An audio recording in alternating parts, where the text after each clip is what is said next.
Welcome back to First Class Fantasy powered by Player Profiler. I am your host, Pete Nova. I am joined by my colleague, Wyatt Bertolone. And today we're going to do a 2-round rookie mock draft post-combine. We're going to be using Dane Brugler, the man, the myth, the legend, one of the best draft analysts every single year. We're going to use his latest mock draft post-combine for his landing spots for today's show.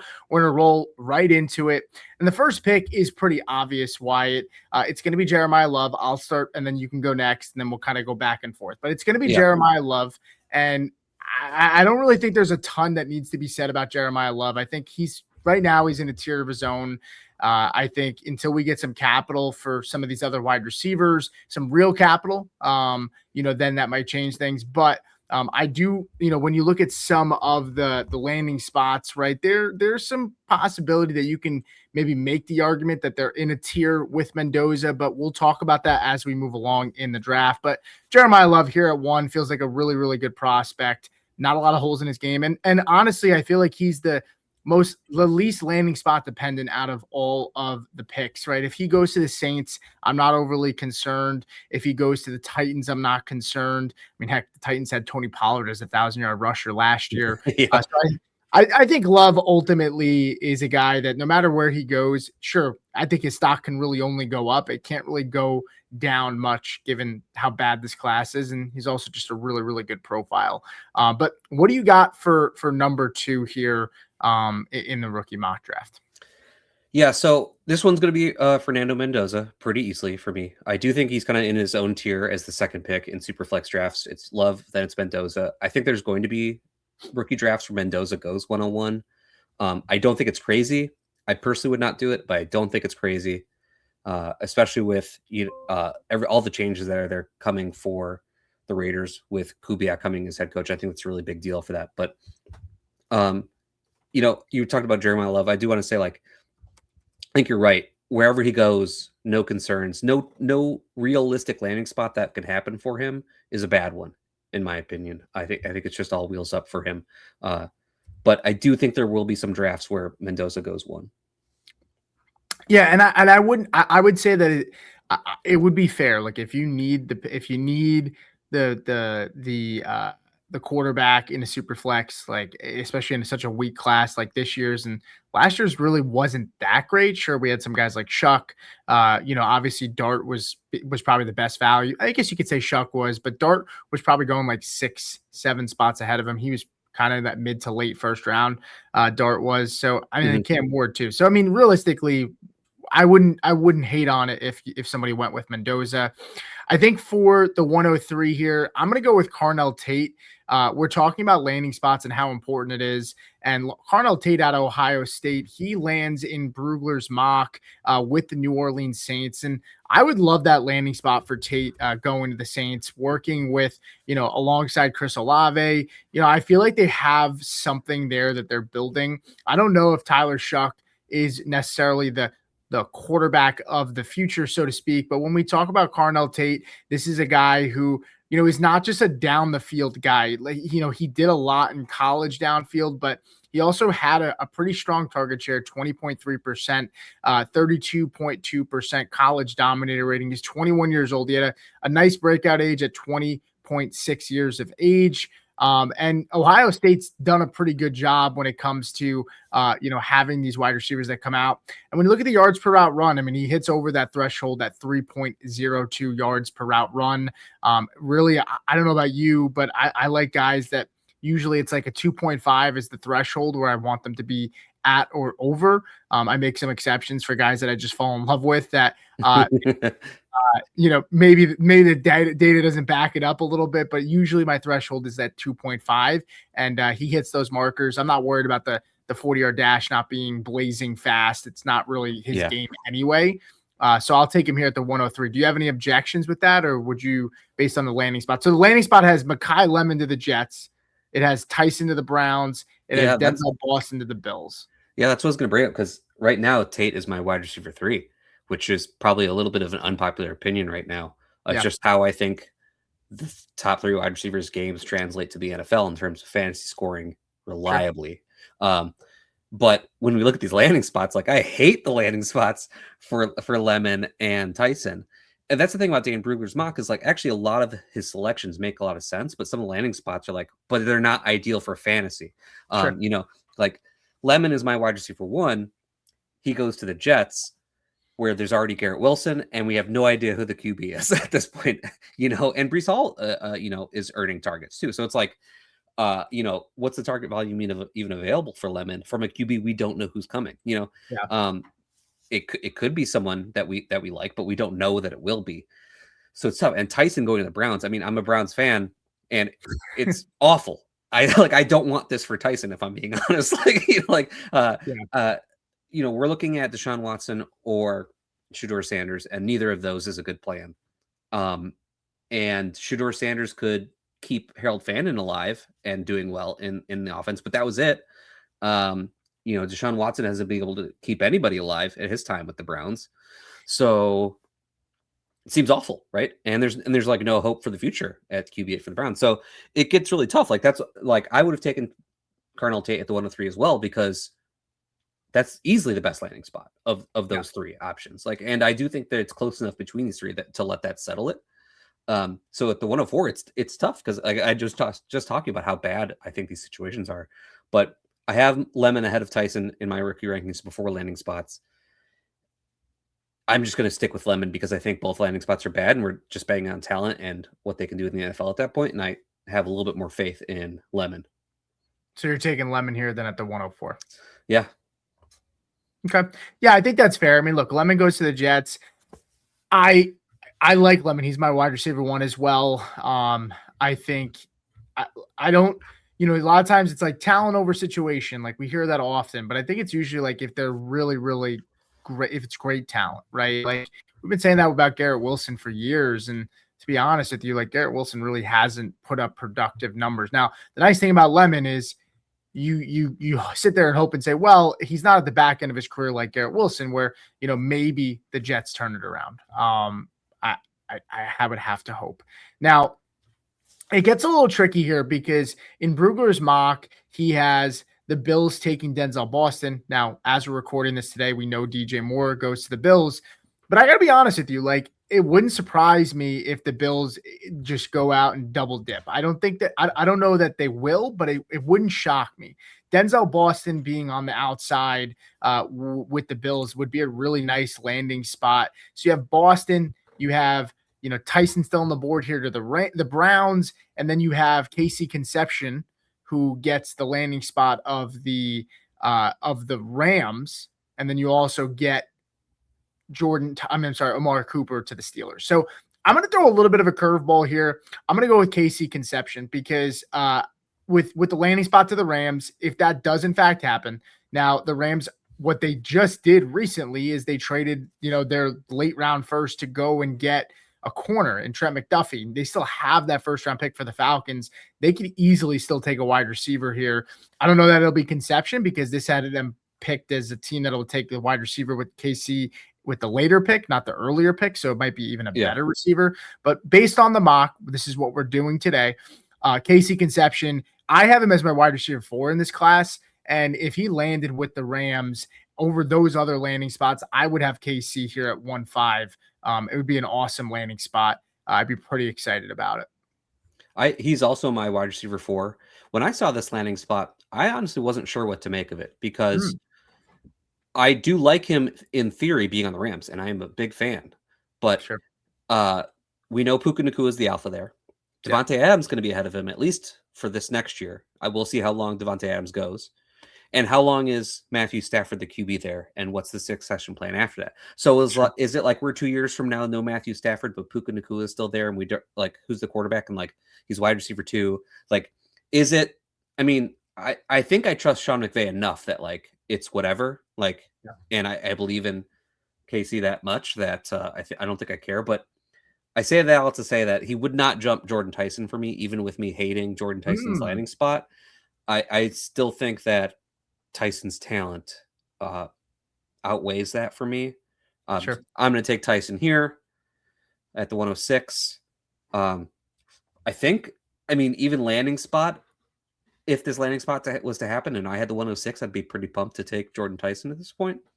But it is like, man, this is truly the talent outweighs the situation type of pick, because I hate it. I hate it for like, I don't want any of the good fantasy players in this year's draft to go to the Browns. If I'm being completely honest, I don't want anyone to go there. I want the Browns to be a wasteland. I want them to try and draft offensive linemen and just try and build a base for the future. Yeah, well, that would be the smart thing. We'll see if they do the smart thing. Berry is still the GM there, and I haven't loved the moves that he's made. To be completely honest, how he still has a job is beyond me. But before we continue here, we're doing the mock draft today. Fast Drafts Origins draft is almost full, so you can get in there. There's a couple entry slots left, so make sure you get in there and enter your new teams and get that contest filled up. Rookie draft season is now, and you know that because on Fast Draft, we have the Origins tournament. That's right, the first, way too early, all rookie tournament is live. There's a $10,000 prize pool. Start practicing for your rookie drafts and leverage your knowledge of rookies by winning cash. And given that it's close to 50% full, if not already well beyond 50% full, a lot of those drafts included players that actually did not come out. So every draft that happens from here until this thing fills, you're getting positive EV. So go to fastdraft.app, get the app, and sign up with your host promo code for a $50 deposit match, or use code FAST. Fast Draft is the next hot fantasy game, so get out there and start drafting faster.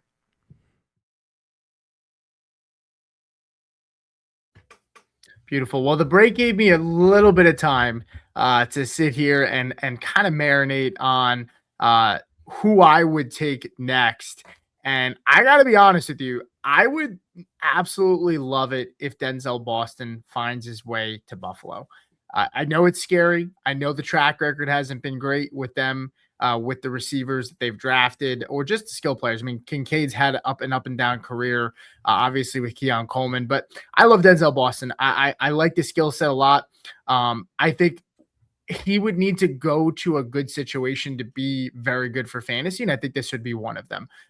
Giving Josh Allen, a guy that creates extra time in the pocket and doesn't have that fear to kind of throw the ball up and give his guy a chance. That's Denzel Boston's game in a nutshell. He would absolutely be the number one target in the red zone outside of maybe James Cook from a passing standpoint. And I would love him. He's a red zone monster. He's got a big catch radius. I know Washington receivers haven't really worked out, so to speak. I mean, Rome Odunze, the kind of jury's still out there.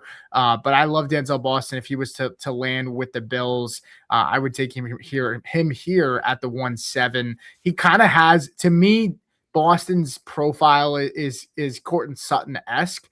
Very similar in terms of that would be my comp for him. And squeaking into the first round would be huge for him as well, getting first round capital. So I'm a little lower on Denzel Boston than the crowd, but I do like this landing spot for him. I think that's actually like the perfect spot for him to go, even with DJ Moore being traded there, because then it actually frees up DJ Moore to do more like around the formation and stuff. Like they don't have to play him on the outside, which they basically have to right now. But Denzel Boston would be a perfect fit for what Buffalo needs, what he does, his profile analytically is lacking a little bit to me, which makes me just be a little bit lower, but I understand the role he can provide. And I think it would make a lot of sense for Buffalo. So I would not take him at this point. But I do think like this is a spot that raises his stock a little bit, but I would take Kenyon Sadiq, and I'm going to take Kenyon Sadiq here. Goes to Tampa Bay Buccaneers in Dan Brugler's latest mock. Truthfully, do not love that. I'm probably going to get some shade for this, even though I just took him. That boy, like the bombshells are going off as I remember OJ Howard right now, with like the overly athletic tight end whose production metrics maybe aren't the best coming into the NFL. But Emeka Egbuka's still there, obviously. Chris Godwin's still there. Even Mike Evans leaving, Jalen McMillan, like there's still target competition, like a lot of it. So it's not that great of a landing spot. But this kind of draft capital for a tight end is very good. He is highly athletic. The potential is there for him. It's enough that he's still going to be here in my rookie rankings, even though I am probably lower on Sadiq than the crowd as well. It's hard to pass up at this point. Yeah, I think that's a fair spot. I mean, 108. I don't like drafting tight ends high. That's just my philosophy, especially if it's not tight end premium. But got to be honest. I mean, this is also a very weak class in general. So 108 feels pretty fair for Sadiq. I don't think it's a terrible landing spot either if he went to the Bucks. For me here, I would next at the 109, I would go with Omar Cooper, wide receiver out of Indiana, who was the running mate for Sarratt.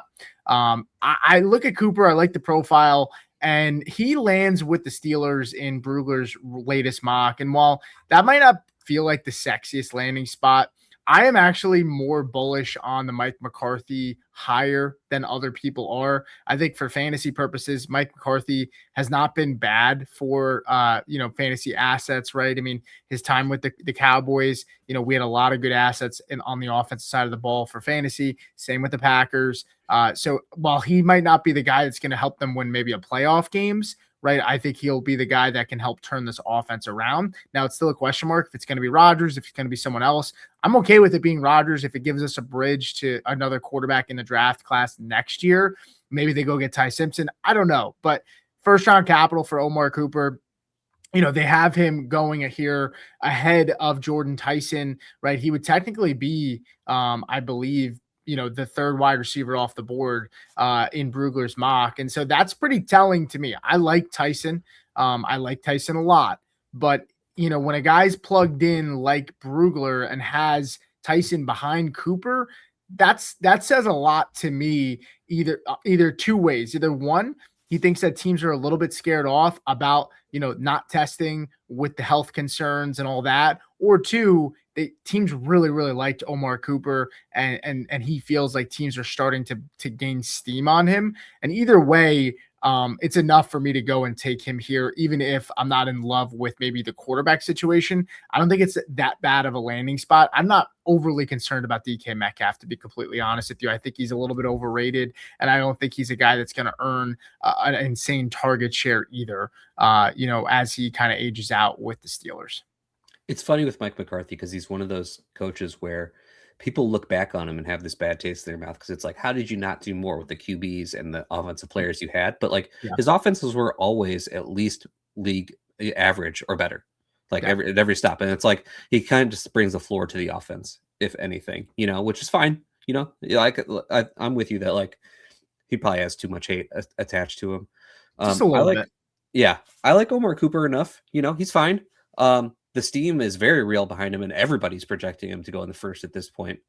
Which I think is at least a little bit surprising. But he is my 109 for that reason.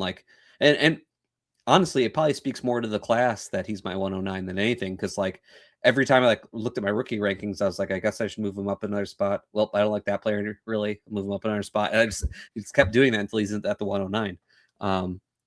I am going to take at the 110 Eli Stowers.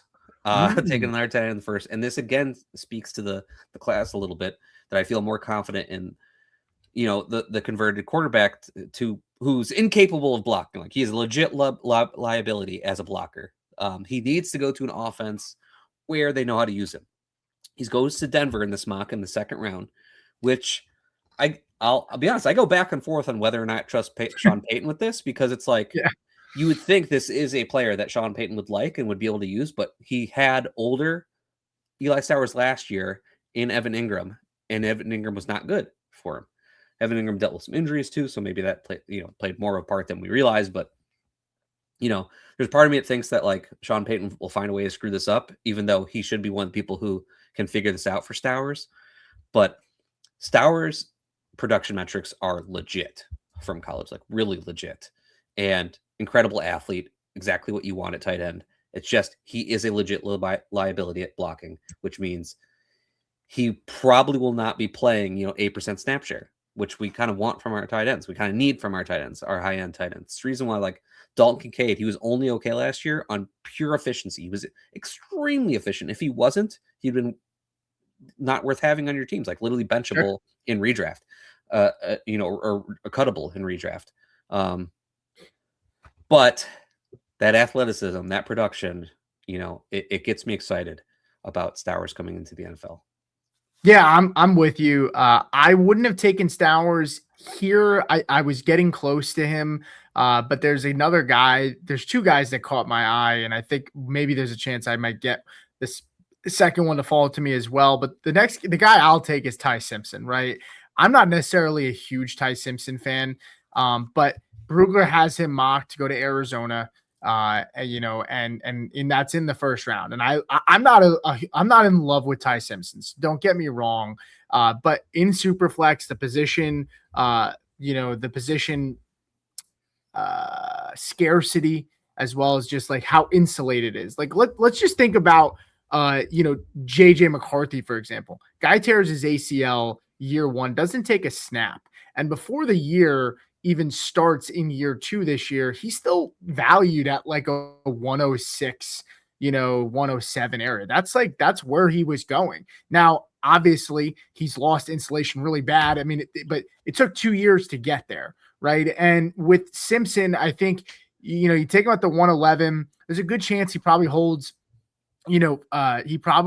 round one value going into next year, unless they're like completely off him and they pull a Josh Rosen and Kyler Murray situation and just completely move off him after 1 year. But I think it's a good situation for a quarterback to land in, right? You have LaFleur there. I think LaFleur, I don't think he was really given much of a chance when he was the OC with the Jets.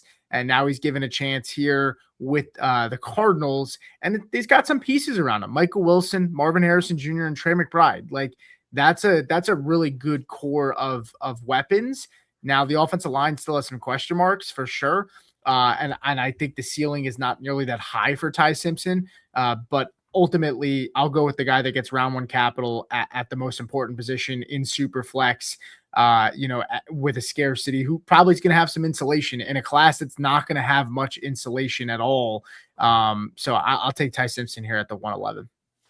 Ty Simpson's going to put one of my dynasty rules into practice, I think, a lot in dynasty rookie drafts, because that rule is if a QB gets drafted in the first round and they end up falling to the early second round of a Superflex draft, I'm basically just always going to take them. Yeah. Like that gave me Tyler Shuck last year. I had a lot of shares of Tyler Shuck because of that reason, and that one worked out. But it's basically just like these QBs, they sustain value in Superflex, even when they're bad. So I tend to just kind of buy into that. But Ty Simpson, I do not like as a prospect. I think he needs to sit for a year for sure. Arizona is an interesting spot because of that, because that probably means he's not sitting for a year, even if they go. You could get at least half a year. Yeah, I think he's going to sit. He's going to sit for some amount of time, right? I would imagine, but he's starting in 2026 if he gets drafted by the Cardinals. Yeah, and I don't know how that's going to work out.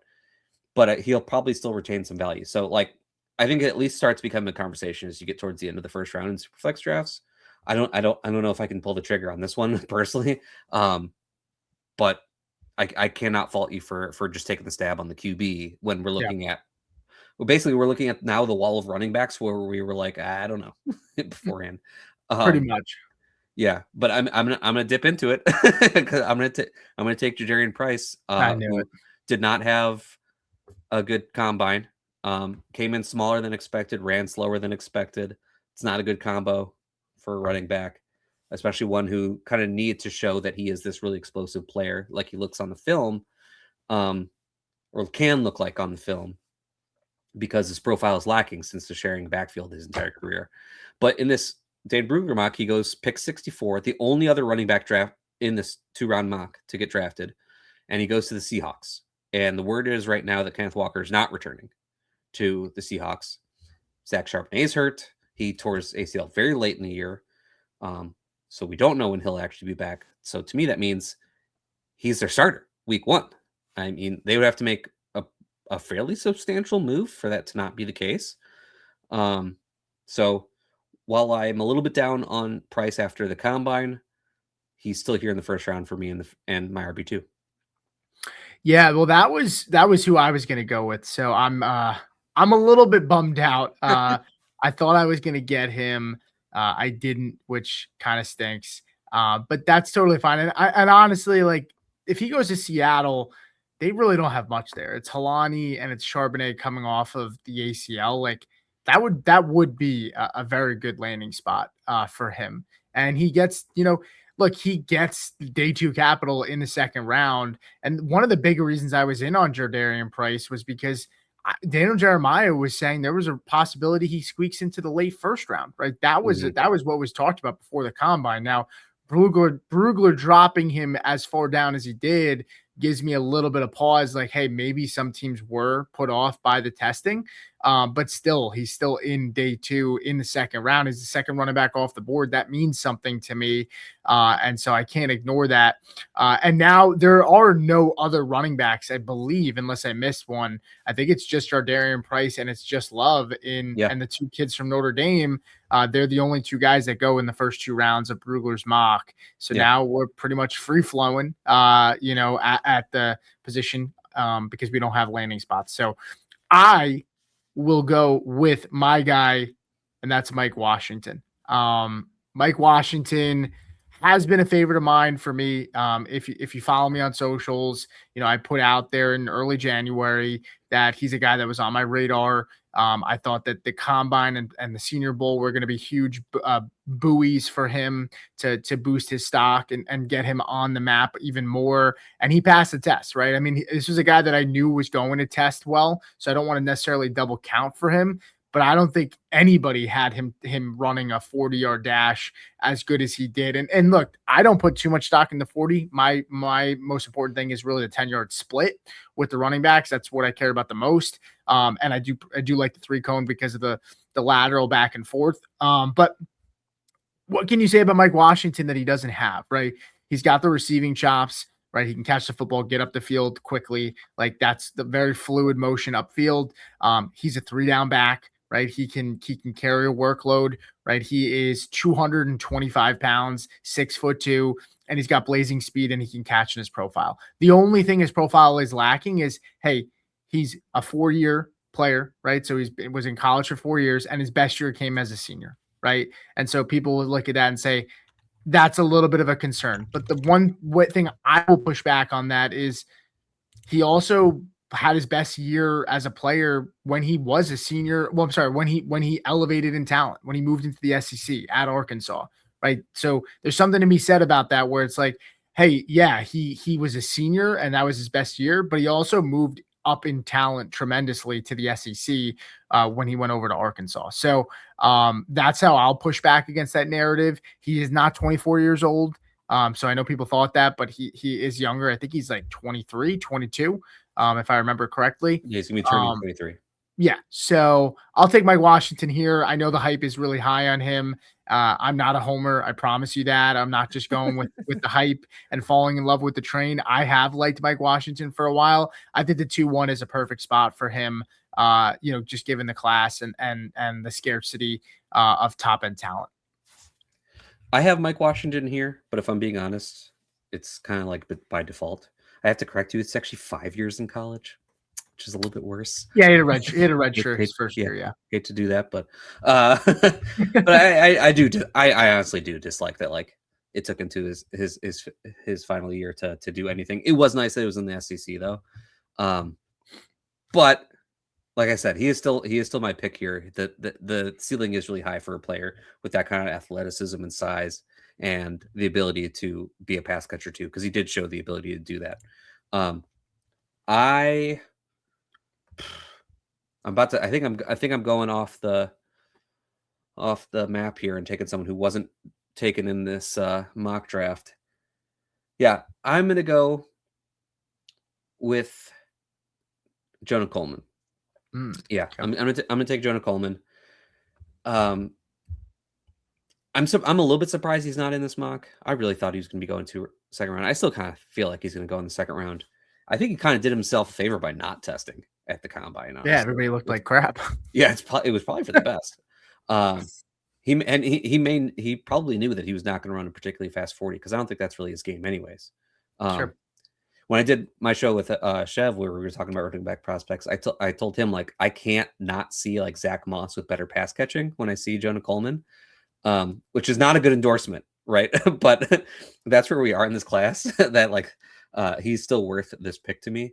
I do think that he can do a little bit of everything. He break tackles really well. Like he will have a role in the NFL, and he can be a 3-down workhorse for the right spot. I just want to know, like, I don't think the ceiling is like super high for Coleman. Yeah, with Coleman, his tape is strange for me. When I watch him, I almost feel like I get to a point where I'm just like, I feel like I want more. I want to see more. I just feel like I'm not seeing what other people see on his tape. Now, a lot of that had to do with the senior year. This past year, I don't think it was that promising. So, I just felt like he looked better his junior year than senior. And there's also conversation that he might have been hurt. So I think that's something to make note of. Now, I'm going to go a little bit bold here too with my next pick. And it's going to be a guy that, I'm starting to research a little bit more on, and it's going to be Germie Bernard, wide receiver out of Alabama. Now, the analytics yards per route run is 1.7. So when I talked about before, and I'm just like, man, like my threshold is 2.5, and, but sometimes I make exceptions. Look, this is a guy who would get drafted to a great situation. Wando Robinson's likely gone. Brugler has him going at 37 to the New York Giants. 37, pushing close to the first round. So great capital in a situation where, look, I mean, it's really Malik Neighbors and then it's him. And I know Malik Neighbors is going to be a target hog, but I want pieces in this offense if it's going to start to elevate and get better. And if you believe in Jackson Dart taking that step forward, right, like Malik Neighbors is going to draw a ton of attention, and Bernard could be a benefactor in that. So I'm kind of starting to buy into him a little bit more. I don't know what your thoughts are on Bernard, but it would be hard to not take him here, especially when we don't know the landing spots for Emmett Johnson. Skylar Bell, we do know the landing spot there. So we did at least get that. But, we have Chris Brazzell, who went to Kansas City. So we have some other landing spots for wide receivers, but Chris Bell, sorry, not Skylar Bell. Chris Bell, they had at San Francisco. And then we had the Patriots getting Malachai Fields, were the other landing spots for guys at the skill position. But what do you think about Bernard? I mean, have you done any tape, any research into him? Is this too high, or do you think that it's worth taking a shot on? It is high for me, but I don't hate it necessarily because the draft capital and the landing spot are pretty good. Yeah. And when we're talking about this draft class where we're poking holes in everybody, it's really easy to start splitting hairs that way. Germie Bernard is just someone who, he just doesn't jump off the page anywhere, but he's just one of those dudes who's kind of good at everything, does all the right things, which is part of the reason why he's expected to be drafted highly, is because from what I understand is this is a person who does all the hard work. He does all the little things on the football field. Teams love that, this is a person who's probably going to find his way onto the field early because of things like that. And something like that doesn't get accounted for enough, I would say, in a lot of prospects. Is the little minute details on a player. It's part of the reason why Amon-Ra St. Brown was so good so early. It's because he did everything. One of the hardest workers you'll find. He's doing all the little things. He's run blocking. He's doing all those things. And I think Germie Bernard is one of those types of players. He just doesn't jump off the page anywhere. So it's it's hard to look at him and be like, this is why I think he's gonna be a high-end producer. But sometimes you get to this point and it's just hitting a double is good, you just want a player he's gonna be on your dynasty team in 2 years. You know what I mean? And that's where we're starting to get with some of these prospects. Well, and one thing I'll say about Bernard too is there's only 20 27, 28 prospects or just wide receivers in college football last year that had 100 targets, and he was one of them. So, I mean, he earned a really, really large target share at Alabama against really tough competition. To me, that's also pretty notable as well. But go ahead at the 2-4. Who do you have here? I'm going off the map again. I'm taking Elijah Sarratt. I've had him ahead of Omar Cooper basically this entire time until recently, when it seems like the draft capital is going to be so vastly different between the two. And it's hard to hold down a potential first rounder that far when Elijah Sarratt seems to be potentially falling to day 3, which I don't quite understand. I think Elijah Surratt's a really good prospect. I mean, I was just talking about Germie Bernard, that someone who just kind of does everything well. I think Elijah Surratt's that type of player too, but just on a higher level than Germie Bernard personally. That's so. Elijah Surratt's that guy for me. I really think he's going to be really good in the NFL. Yeah.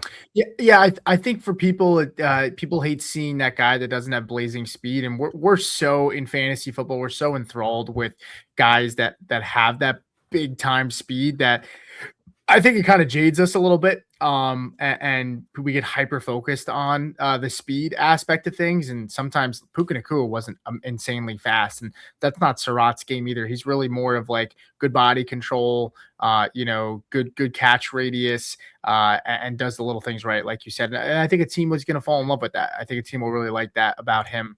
To the 2-5, we'll start picking up a little bit of steam here. Look, I'll go with Emmett Johnson just off of the fact that I can't let the guy sit here any longer.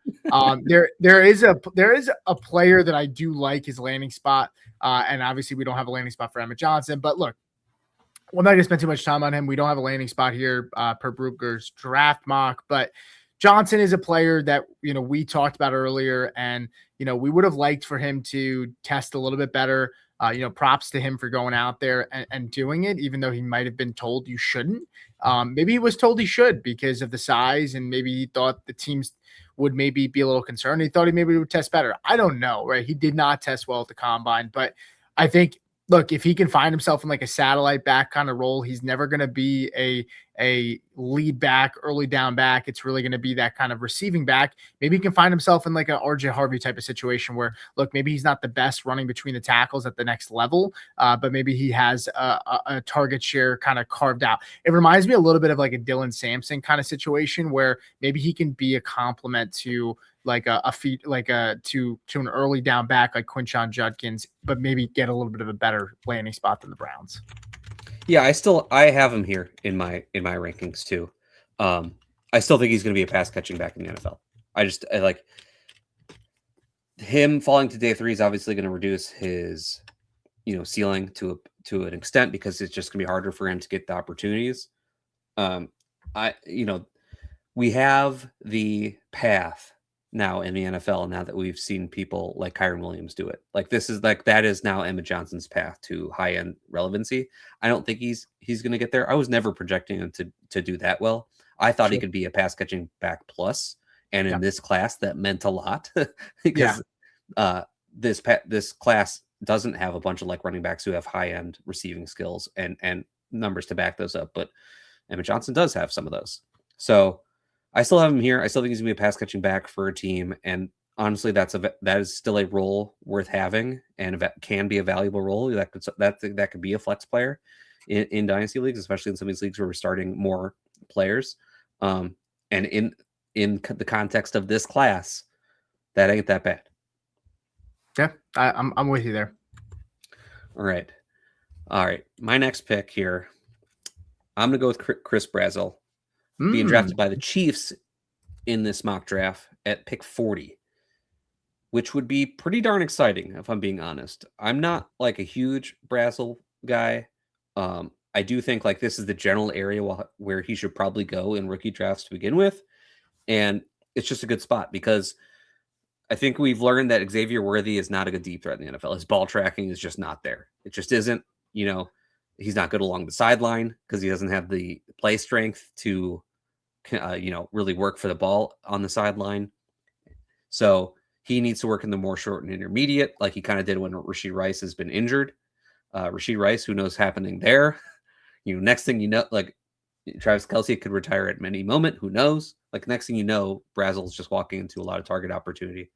And being the guy who takes the top off of a defense for Patrick Mahomes isn't a bad place to be. Yeah, I think it's a good risk. I mean, look, at this point, you're really swinging for upside, right? I mean, in a class like this, we're not looking for the floor players. We're looking for upside right now. I think that's just where we're at. And I'm going to swing for upside here too with my next player, and it's going to be Chris Bell. Chris Bell in Brugler's mock goes to the San Francisco 49ers. Wide receiver out of Louisville, 6'2", 222 pounds. Got big hands, 10-inch hands, and a 31 3/4 arm length, right? And when you look at when you think about him, like he's kind of comped as like a possession receiver. He obviously tore his ACL late in the season, and that's going to affect him. But he's a guy that I think, look, he can be a big body threat, a big target, and I think this is assuming that the 49ers move off of, Juwan Jennings, right? It would be kind of weird to pair him up with Ricky Pearsall because of the injury. And I realize I still have Chris Brazzell on screen if you're watching on the video side. So I apologize about that. But I think ultimately, look at this guy. Look at him in his pads, man. He looks like he honestly, if you're looking on the auto side, he looks like a kid that's like just started playing football, and he's got like the picture's too small. Yeah. But it'd be funny pairing him up right with Ricky Pearsall. This is a guy coming off an ACL injury, and now he's going to step into a room with day 2 capital, second round capital to the 49ers, and they're going to take another chance on a guy that's already hurt. A little bit sketchy, but I like pieces in the 49ers offense. And I would take a chance on him being a threat there. George Kittle is getting older. Obviously, he's got the injury. They're going to need red zone weapons, right? And I'll take a chance on him. I'm swinging for upside that maybe he figures it out and gets healthy and is just in a good situation. So he would be my pick here at the 2-6. Yeah, I have him in this general area. I think it speaks a lot that he's still being projected to go highly. Yeah. So I agree with a lot of what you said there.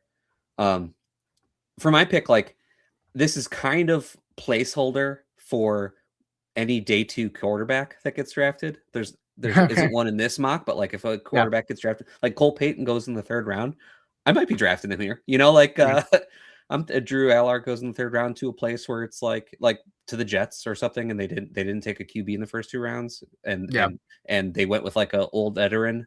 Like, hey, maybe I take a QB here, but without any of those landing spots known right now, this is a tough pick. I think, I'm going to go with Kaytron Allen. We don't have a landing spot here, but he's a player who I think finds a role early because he is one of these running backs who will always get you the tough yards on the ground. He's one of these backs where, like, when you need 3 yards, he'll get you 5. And when you need 7 yards, he'll get you 5 kind of players. Like, I don't expect him to be too dynamic, but he's going to get all the tough yards over and over again. He's not a 0 as a pass catcher. He's not a plus there either, but he's just like capable if you need him to.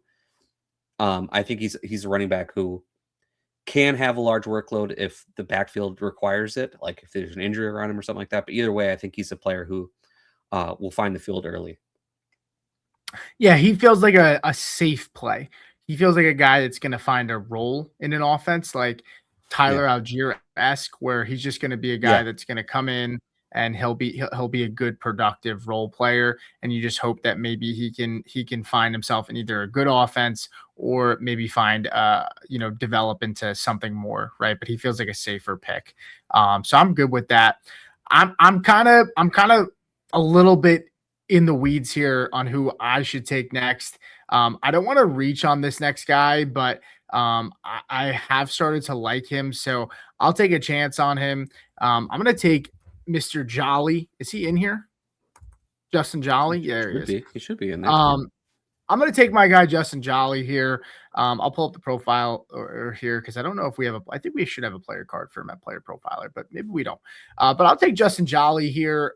I think this is a really solid tight end class. I think he is going to possibly get day 2 capital as well. He's not projected in Brugler's mock to have the 2nd round pick capital.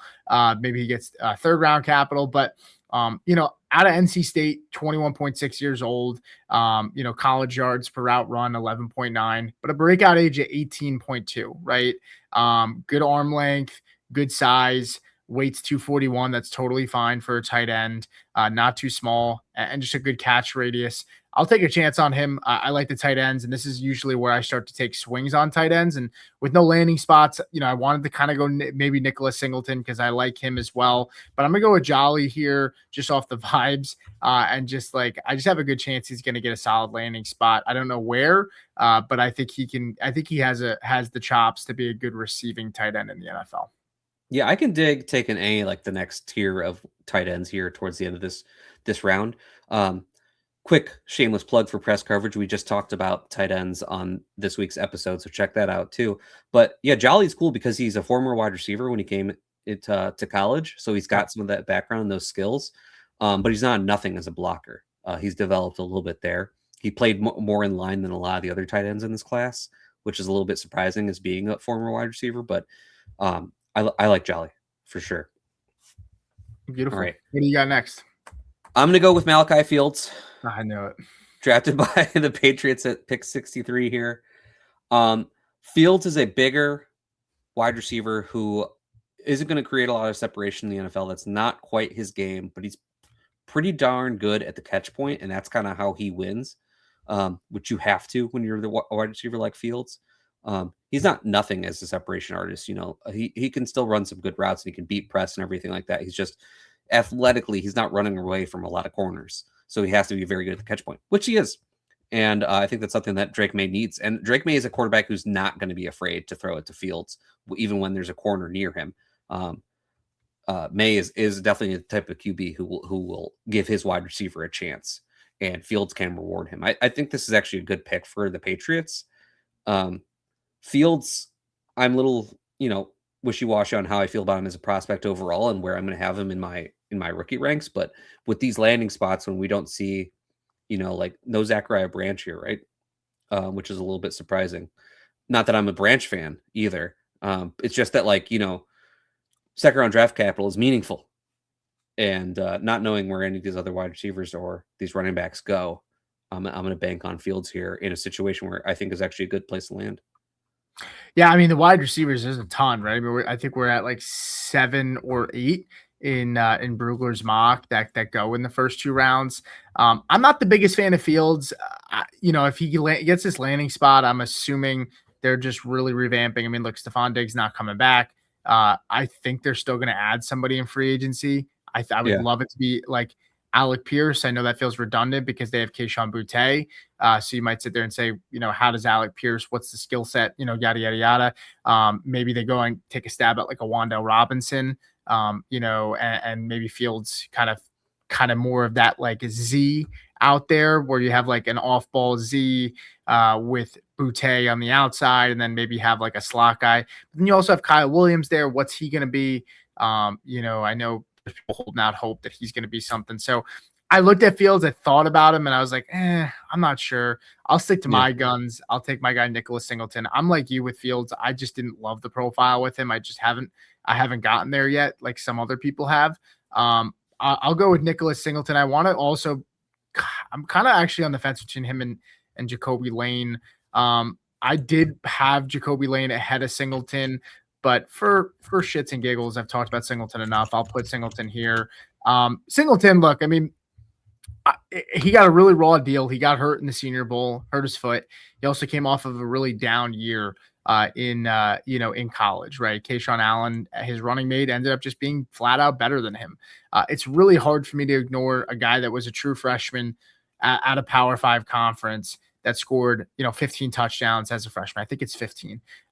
He scored over 50 touchdowns in his college career. I mean, coming into this year, we sat there and said, it's Jeremiyah Love and it's Nicholas Singleton. Those are the 2 running backs in this class that we want. We thought this would be a really good class with the quarterbacks, and now Jeremiyah Love stays up there and Singleton drops. And I totally understand that. It's just the talent at such a young age. The team was such a mess at Penn State. I know Allen was able to play well and Singleton wasn't. You could say, well, if it was a mess, why did Allen produce and Singleton didn't? I can't really give you a strong answer there. I just think there's a possibility that it's just things got really crappy and it just didn't work out, and it's fine. But I'm willing to take Singleton. I know the talent is there, right? It's really just about like, can he get back to what he was? Can he find the holes like he was early on in his college career? And it's, remains to be seen. But when we're talking about talent and we're talking about a guy, he can be like a 3-down back in the NFL at the next level. And he's got that profile that we typically would really like. It's just, he got hurt. Didn't go to the combine and perform, and I had a down year. And so I get being off him, but it feels like a really, really high upside swing in a running back class that's really bad. And to get him at the 211 just feels like really good value to take a chance at right now. This is where I think he should go. This is where I thought he should always go, even without having testing. While he is big, supposed to be extremely athletic, he's a good pass catcher, but he's extremely inconsistent, and a lot of people that I trust when it comes to like watching film all think that this dude has like some of the worst vision you've ever seen on a running back. And it's just like all the actual nuance of playing running back, he's bad at. But could he be a playmaker in the NFL on a few touches a game, like a small amount of touches a game for a team? Possibly, or if he gets into an offense like a Shanahan offense where they can say, this is where the hole is going to be. We want you to run as fast as possible at that hole that we're going to set up for you. He can do that. Like that's all the Shanahan rushing offense really is. Like that's why Elijah Mitchell had success when he was a rookie. Is extremely fast, run a straight line. They said that's the hole. Run as fast as you can at it. He's gonna probably need to go to like a gap scheme, right? One where it's like he's not gonna have to be patient and he's just gonna have to say, hey, this is the hole. Go get us yards, and that's exactly. it. That's similar issue with RJ Harvey, right? I mean, he struggled the same thing where people like the profile, very athletic, but couldn't run between the tackles and had bad vision, right? And you're seeing him struggle at the next level too. But what do you got for the 212? This one's tough. It's really tough. I think it could go a lot of ways. I think I'm going to go with a player that is kind of one of my guys in this draft class. That's Antonio Williams from Clemson. Love that. I think he's just going to be a really solid slot wide receiver in the NFL. I don't think he's particularly dynamic anywhere necessarily, but I think like he hits like all the check boxes that you want, like just enough. Like he's enough size, but he's a little bit small. He's got enough athleticism, but he's not like particularly dynamic, but he's a dude who just consistently gets open underneath and catches the ball like over and over and over again. His catch percentage was impressive for the amount of targets he got in college. It's just a little rare to see. That's it. I think he just, whatever team he lands on, I think he's going to instantly be their slot receiver, assuming they don't already have one who's going to hold him back. But I think he's probably going to go round 3, and I imagine team drafting around 3 is going to want to have him out in there at the slot. But he's just going to get consistently open in the short and intermediate area of the field and catch passes. Yeah, it was between him and really Jacoby Lane here at the back end for me. Do want to give an honorable mention to Garrett Nussmeier and Jamari Taylor. Garrett Nussmeier, I do think, has a real possibility of getting into the first round. I know it sounds crazy. I think he could wow somebody at pro day. I know Brugler doesn't have him in the first 2 rounds. I think it's possible. I'll still continue to beat that drum. I like Jamari Taylor out of Virginia. Is there any honorable mention before we close things out? Is there anybody here that, I know Zachariah Branch might be calling your name. He's sitting there on the board. Is there anybody in particular that did not make it in the first 2 rounds that you want to highlight that you really like? Let me be clear about Zachariah Branch. I do not like him as a prospect. He'd be worth drafting here if he got the draft capital he seemed to be thought he would get. Like people were talking about him as a possible first rounder at one point. If he goes in the second round, like you got to give some credence to that. But like I do not like him as a prospect. If he doesn't go within the first 2 rounds, like I probably have no reason to draft him. Sure. I'll shout out the other tight ends that like when you took Jolly, the other ones that I thought were fine to take at any point here are Max Clare and Michael Trigg. Both I think are fine picks here. One that I was honestly thinking about here at the end was Demond Claiborne, because while he is small, he ran a 4.37. This dude has some skills. He is tiny, right? He's weighed in at 188 pounds, which Devon Chan weighed in at that much. I believe exactly that much at the combine as well. Not saying he's a Chan, not at all. I'm saying that. Should we get the graphic ready? We've at least now seen the path, right? Like we've seen enough of these small running backs where sometimes if they're just good enough, they can find their way. And Claiborne at least has like the trait. Like if he was 200 pounds, everyone would look at him completely differently. Sure. The one thing is he plays bigger than he is too. He's very good at going north and south for a small guy too. So that's usually with a concern with some of the smaller guys at the next level. I will go ahead really quick and then we're going to get out of here. I'm just going to read off who we have for the audio side.